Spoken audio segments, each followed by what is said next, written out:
I mean, we were talking $50 million a year. That's enough. I know that's important to some people. I think other people are like, get me in the market, get me in the area that I deserve to be in, and then from there, let's go play ball. I think the bottom line is if he's got to carry more of the load, does he have the ability to do that? The great Kurt Warner on Willard and Dibs. Hey, Kurt, thanks for coming on, man. How are you?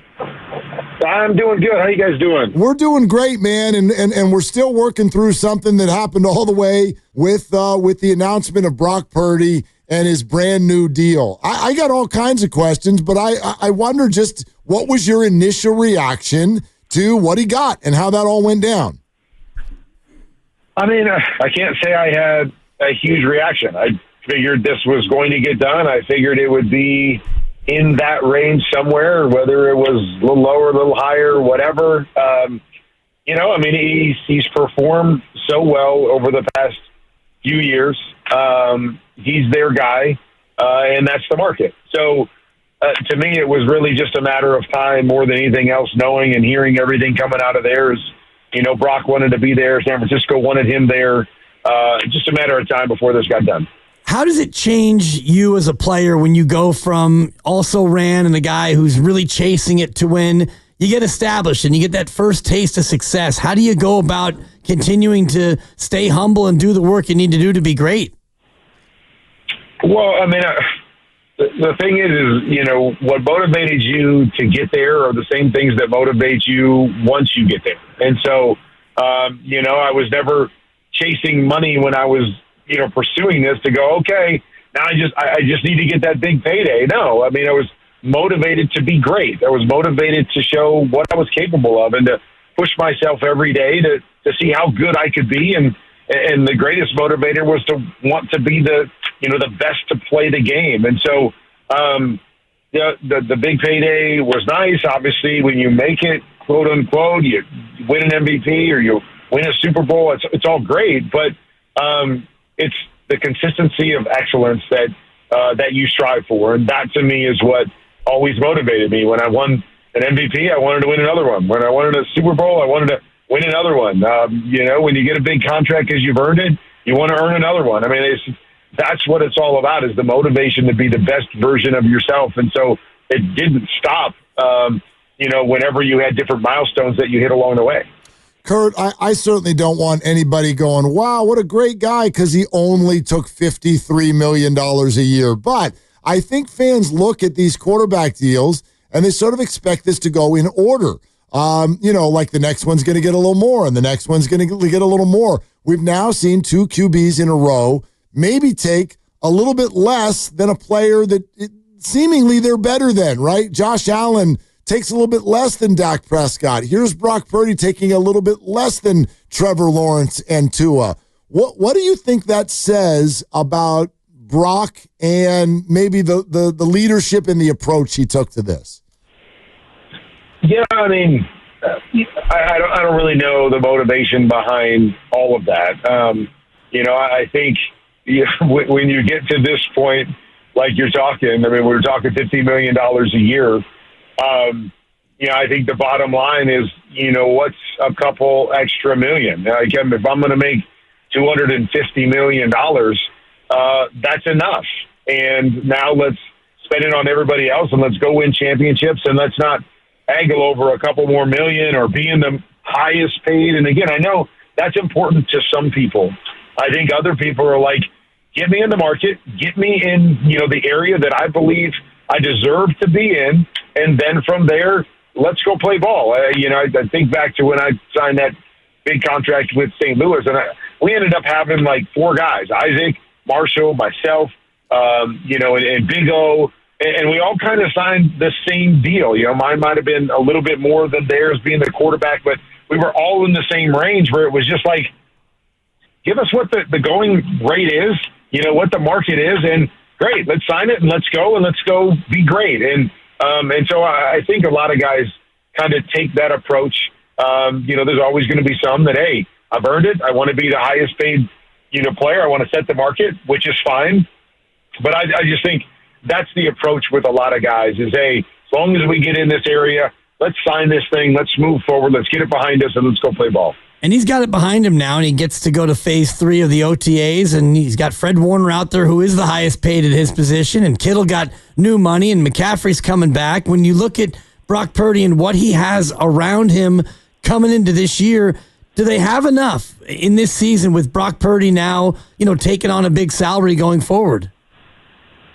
Well, I mean, I guess we're going to see. They took a bit of a dip last year, and Christian being hurt, so I think him staying healthy and no Debo now, who's such an integral part of what they do and kind of the change up there, and Ayuk coming back from the injury. I don't really know the answer to that.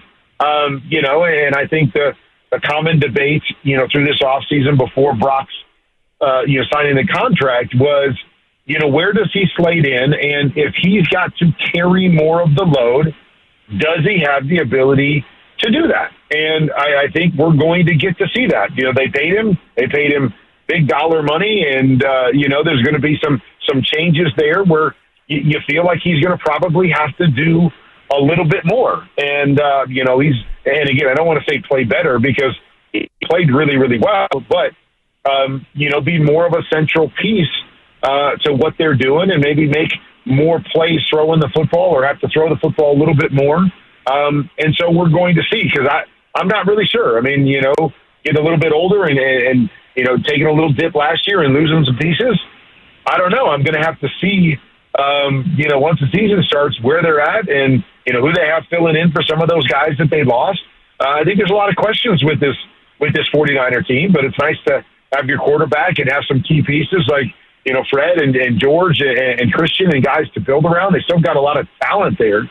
But, it's more than just the superstars that have to show up and play at a high level if you're going to, get back to the top and be back in Super Bowl. When you say, and sort of reference him, quote, taking a little dip last year, you've been very, very supportive of Brock Purdy. You've been impressed by Brock Purdy. Did your opinion of him change a little bit last year? No, my opinion didn't change. I mean, I think I know who he is, but I don't think he played his best football. I think of all the football he's played in the NFL, I thought last year, was his worst football. And again, I don't want to say worst because I didn't think he played awful, but I didn't think he played his best. I didn't think he saw the field as well. I didn't think he made the consistency of throws down the field that he had earlier in his career. And again, a lot of factors, a lot of different moving parts, a lot of guys in and out of the lineup.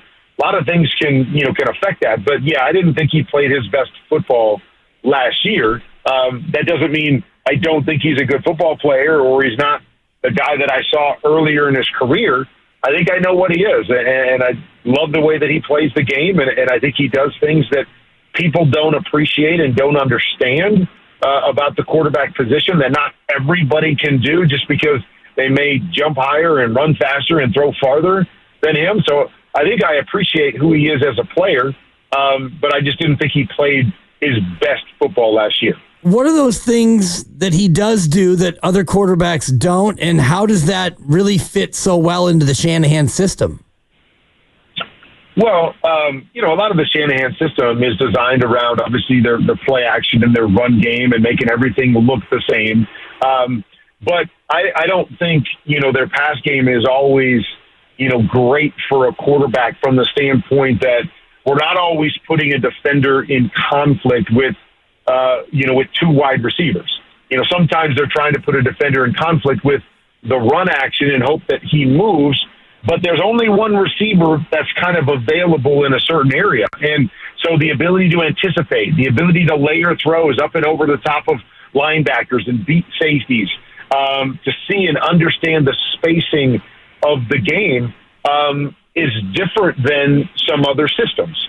And I think at times can be a lot harder for a quarterback to see and make those throws consistently. You see Tua down in Miami, they do a lot of that as well, where it's kind of like we're going to let our action create an opening for this receiver, and you've got to throw it in that. You got to hit him in that opening, as opposed to going, we're going to have a guy running high and a guy running low, and you read that defender, and if he goes high, throw it low, and if he goes low, throw it high. And so you're asking and putting a little more pressure on your quarterback to have better timing and accuracy and to be able to see those bodies with that action and be accurate with the football. And that's not, to me, everybody's strengths. Tua's really good at it. Brock's really good at it. But, lends itself sometimes to tough situations for those guys to be in. So the guys that can make up for, I guess the lack of structure from that standpoint, make up for it with that anticipation and accuracy, that's a special trait. That's a unique trait that not everybody has. And so that's one of the things that he does that I think is really special.